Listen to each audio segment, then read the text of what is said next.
Namaste everyone. Today I will chant the entire first chapter of the Gita as a single flow and then share one key insight from the chapter that stands out. As we discussed in the previous sessions, chapter 1 is not just a battlefield scene. It's a map of how the mind collapses under confusion and how clarity begins when we stop running from what we feel at that moment. Let's begin with an invocation prayer. गुरुर्ब्रह्मा गुरुर्विष्णुः गुरुर्देवो महेश्वरः गुरुर्साक्षात् परब्रह्म तस्मै श्रीगुरवे नमः वसुदेवसुतं देवं कंसचाणूरमर्दनं देवकी परमानन्दं कृष्णं वन्दे जगद्गुरुं शुक्लाम्बरधरं विष्णुं शशिवर्णं चतुर्भुजं प्रसन्नवदनं ध्यायेत् सर्वविघ्नोपशान्तये यस्य द्विरदवक्त्राद्याः पारिषद्याः परशतं विघ्नं निघ्नन्ति सततं विश्वक्सेनं तमाश्रये व्यासं वसिष्ठनप्तारं शक्तेः पौत्रमकल्मषं पराशरात्मजं वन्दे शुकतातं तपोनिधिं कृष्णाय यादवेन्द्राय ज्ञानमुद्राय योगिने नाथाय रुक्मिणीशाय नमो वेदान्तवेदिने ॐ सहना भवतु सहनौ भुनक्तु सह वीर्यं करवावहैः तेजस्विनावधीतमस्तु मा विद्विषावहैः ॐ शान्ति शान्ति शान्तिः हरिः ॐ श्रीगुरुभ्यो नमः हरिः ॐ. Let us begin from the first sloka onwards in the chapter 1 of the Bhagavad Gita, Arjuna Vishada Yogaha. Om Shri Paramatmane Namaha Atha Prathamodhyayaha Arjuna Vishada Yogaha Dhritarashtra Uvacha धर्मक्षेत्रे कुरुक्षेत्रे समवेतायुयुत्सवः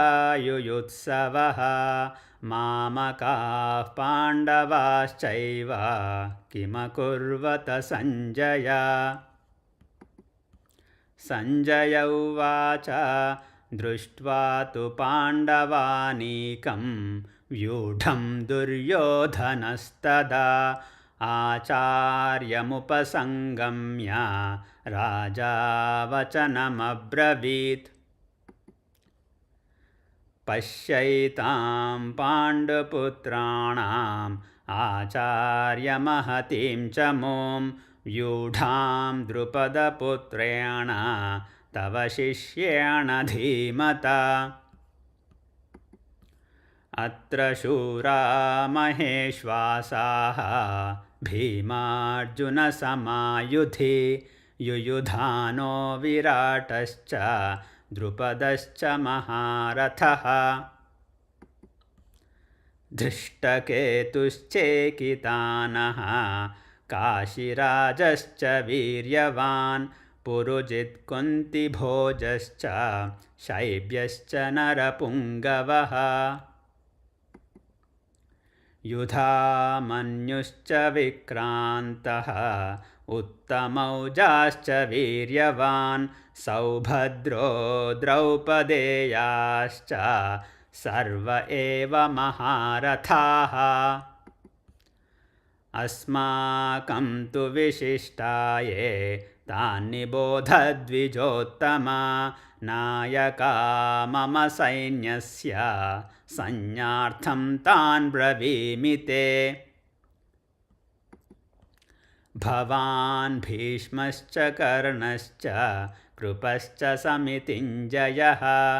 अश्वत्थामा विकर्णश्च सौमदत्तिस्तथैव च अन्ये च बहवः शूराः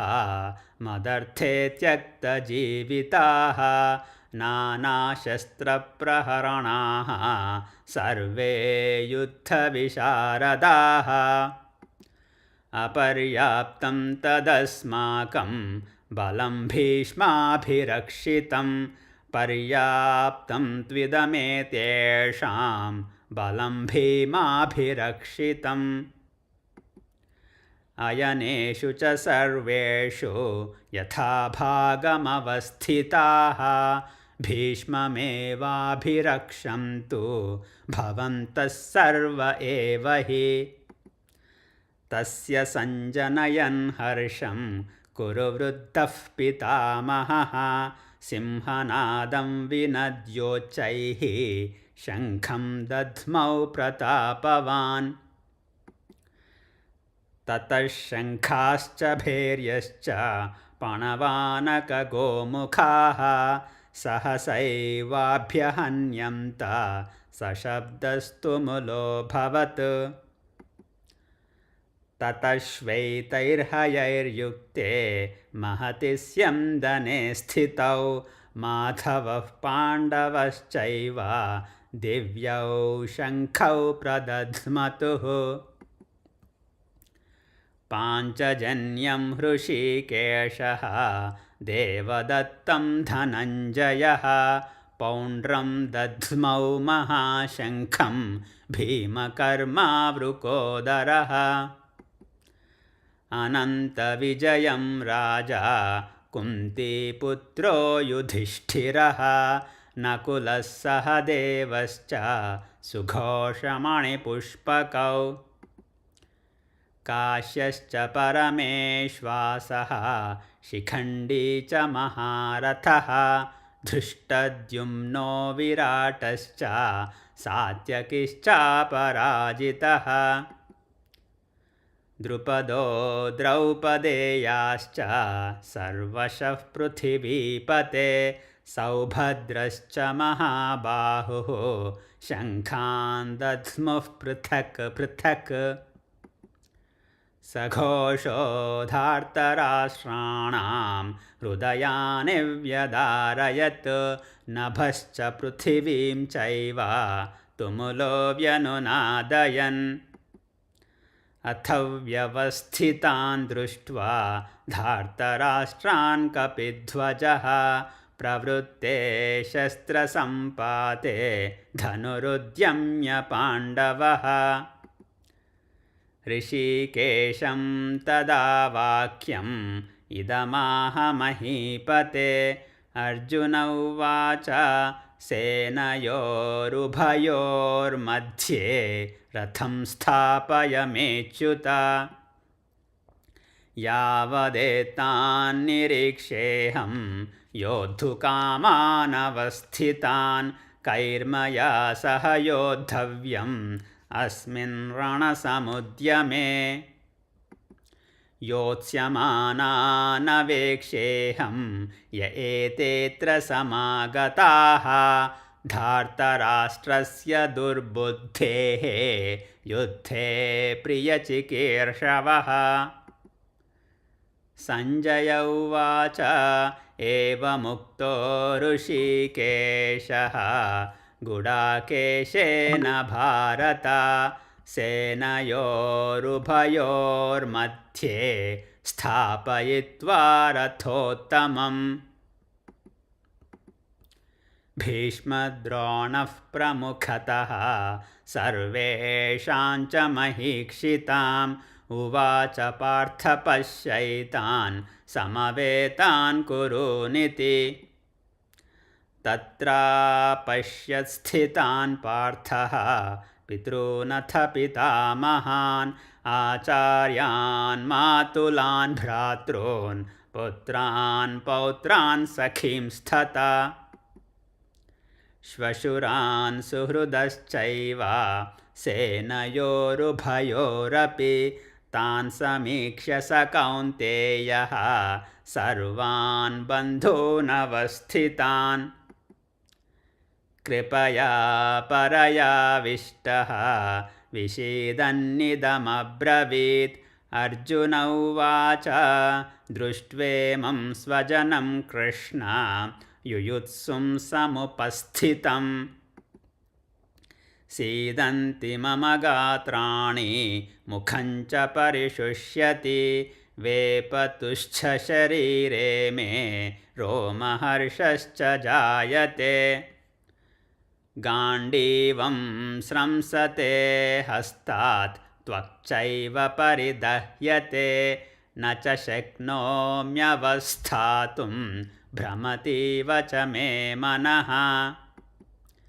निमित्तानि च पश्यामि विपरीतानि केशव न च श्रेयोनुपश्यामि हत्वा स्वजनमाहवे न काङ्क्षे विजयं कृष्ण न च राज्यं सुखानि च किं नो राज्येन गोविन्द किं भोगैर्जीवितेन वा येषामर्थे काङ्क्षितं नः राज्यं भोगाः सुखानि च त इमेव स्थिता युद्धे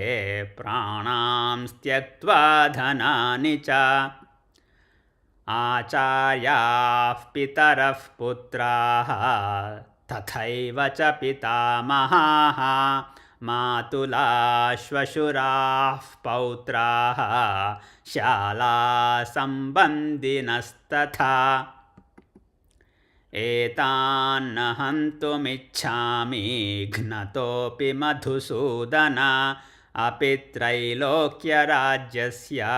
हेतो किं नु मही कृते निहत्य धार्तराष्ट्रान्नः का प्रीतिः स्यात् जनार्दन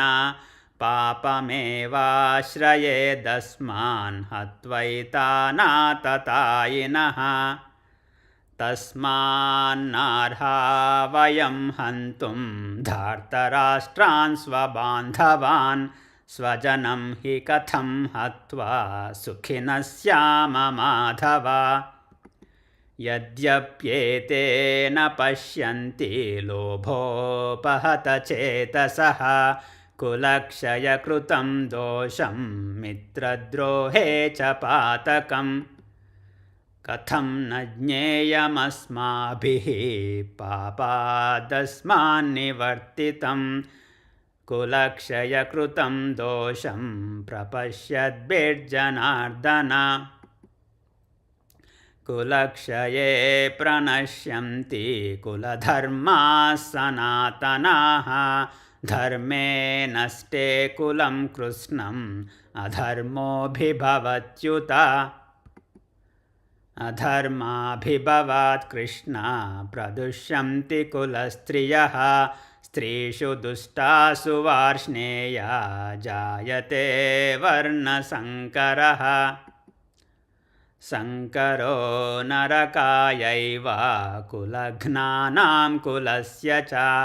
पतन्ति पितरो ह्येषां लुप्तपिण्डोदकक्रियाः दोषैरेते कुलघ्नानां वर्णसङ्करकारकैः